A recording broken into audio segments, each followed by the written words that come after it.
रामनगर पहुंचे रानीखेत विधायक प्रमोद नैनवाल ने वोट प्रतिशत गिरने का कारण कांग्रेस का कैडर वोट को बताया। उन्होंने कहा, मतदान कम होने का मुख्य कारण जो कांग्रेस का कैडर वोट था वो कांग्रेस के सनातन विरोधी गतिविधियों के कारण, कांग्रेस के राष्ट्र विरोधी बयान के कारण, कार्यकर्ताओं की क्रियाकलाप रहे। उससे कांग्रेस का कैडर वोट बहुत हताश और निराश था, जिससे वो मतदान केंद्रों में वोट डालने नहीं गया और यही कारण रहा कि मतदान प्रतिशत कम हुआ। वहीं इस पर पलटवार करते हुए कांग्रेस के पूर्व विधायक रणजीत सिंह रावत ने कहा कि खिसियानी बिल्ली खंबा नोचे की कहावत को भाजपा कर रही है चरितार्थ। बता दें कि उत्तराखंड में पहले चरण में 19 अप्रैल को हुए मतदान में केवल 55.89% मतदान हुआ। यह आंकड़ा पिछले लोकसभा चुनाव की तुलना में कम है। इस साल लोकसभा चुनाव में कम हुई वोटिंग को लेकर सबके अलग अलग मत हैं। सियासी दल भी इस पर प्रतिक्रिया दे रहा है। पिछले लोकसभा चुनाव 2019 में 61.4% मतदान हुआ था। इस बार की वोटिंग तकरीबन 6% कम है। कांग्रेस और भाजपा के लोग अब इसको लेकर एक दूसरे पर आरोप प्रत्यारोप कर रहे हैं। वहीं इस पर भाजपा के रानीखेत से विधायक प्रमोद नैनवाल ने मीडिया से रूबरू होते हुए कहा कि कांग्रेस का कैडर वोट इस बार मतदान केंद्रों तक नहीं गया। उन्होंने कहा कि कांग्रेस के नेताओं के राष्ट्र विरोधी बयान, साथ ही उनकी सनातन गतिविधियों के कारण खिन्न होकर कांग्रेस का कैडर वोट मतदान डालने नहीं गया, जो मतदान प्रतिशत घटने का मुख्य कारण रहा। वहीं प्रमोद नैनवाल ने कांग्रेस के जीत के दावे पर कहा कि कांग्रेस के इस बार कई बूथों पर टेबल तक नहीं लगे थे। उन्होंने कहा कि कांग्रेस कार्यकर्ताओं में बहुत हताशा और निराशा है और उन्होंने कहा कि कांग्रेस कहीं भी टक्कर में नहीं है उत्तराखंड में।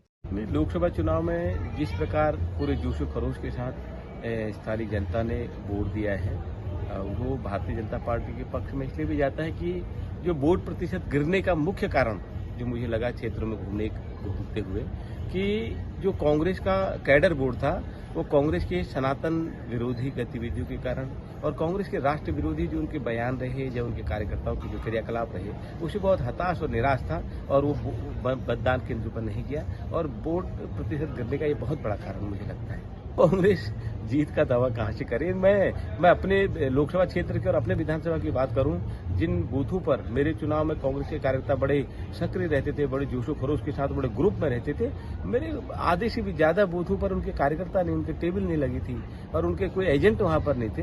बहुत हताशा और निराशा है कांग्रेस के कार्यकर्ता में कहीं न कहीं। अब क्योंकि 4 जून तक उन लोगों को एक आशा बधाए रखनी है अपने कार्यकर्ताओं में, इसलिए मुझे नहीं लगता कि कांग्रेस कहीं भी टक्कर में उत्तराखंड में है।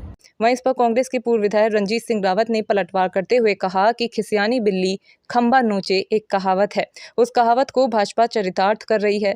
रणजीत रावत ने कहा कि तथ्य ये है कि आज जो महंगाई, बेरोजगारी उत्तराखंड के मान सम्मान, आजीविका का स्रोत था, खोज जिसको भाजपा ने अग्निवीर में परिवर्तन कर दिया। खिसियानी बिल्ली खंबा नोचे की कहावत है, वो उसको वो चरितार्थ कर रहे हैं। तथ्य ये है कि महंगाई, बेरोजगारी और जो उत्तराखंड के मान सम्मान और आजीविका का स्रोत था, पहुंच जिसको भाजपा ने अग्निवीर में परिवर्तित कर दिया, वो अंकिता भंडारी हत्याकांड जैसे मामले, 4 धाम ऑल वेदर रोड जिसको लेकर ढोल पीटा गया और उसमें सिलक्यारा जैसी घटनाएं हो रही हैं, आज तक उसमें कोई प्रोग्रेस नहीं है। रणजीत रावत ने कहा कि कर्णप्रयाग रेल लाइन किस स्थिति में है कोई नहीं जानता। भाजपा 2023 तक ट्रेन पहुंचाने की बात कर रही थी। 2022 में देश में गरीबों को मकान, 15 लाख रुपए, 2 करोड़ बेरोजगारों को रोजगार, उसके साथ ही किसानों का कर्ज माफ, किसानों की इनकम दोगुनी आदि कई चीजें कही गई थी जो आज तक पूरी नहीं हुई। उन्होंने कहा कि यही कारण रहा कि प्रधानमंत्री ने पर्वतीय क्षेत्रों में इस बार सभाएं नहीं की।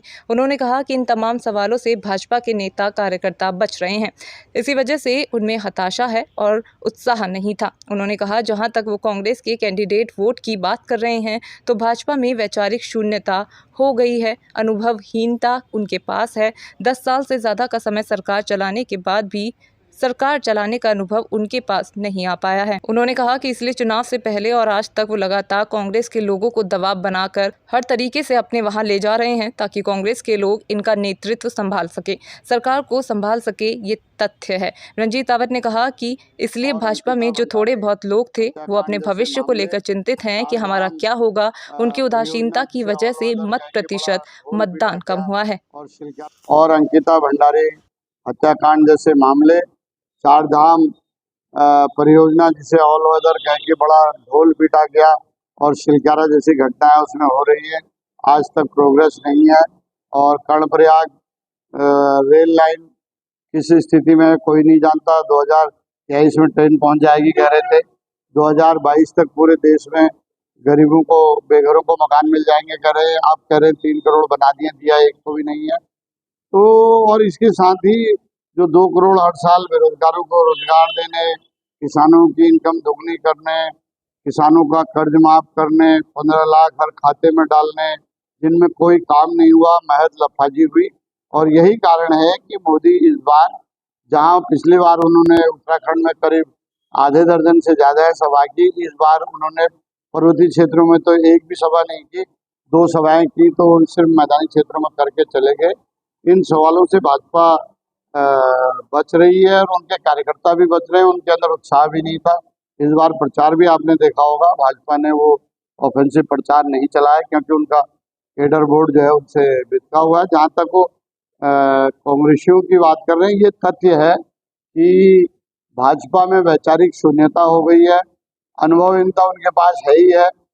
5 साल एक बार, 13 महीने एक बार, 13 दिन एक बार और 10 बार, 10 साल इस बार सरकार चलाने के बाद भी सरकार चलाने का अनुभव उनके अंदर नहीं आया है। इसलिए वो कांग्रेस के नेताओं को चुनाव से पहले से लेकर चुनाव के बाद तक लगातार डेपुटेशन पर अपने यहाँ ले जा रहे हैं, ताकि वो इनका नेतृत्व तो संभाल सकें, इनकी सरकार को संभाल सकें। ये तथ्य है। इसलिए जो भाजपा में थोड़े बहुत लोग थे, वो अपने भविष्य को लेकर के चिंतित हैं कि हमारा क्या होगा। उनकी उदासीनता की वजह से भी मत प्रतिशत कम हुआ।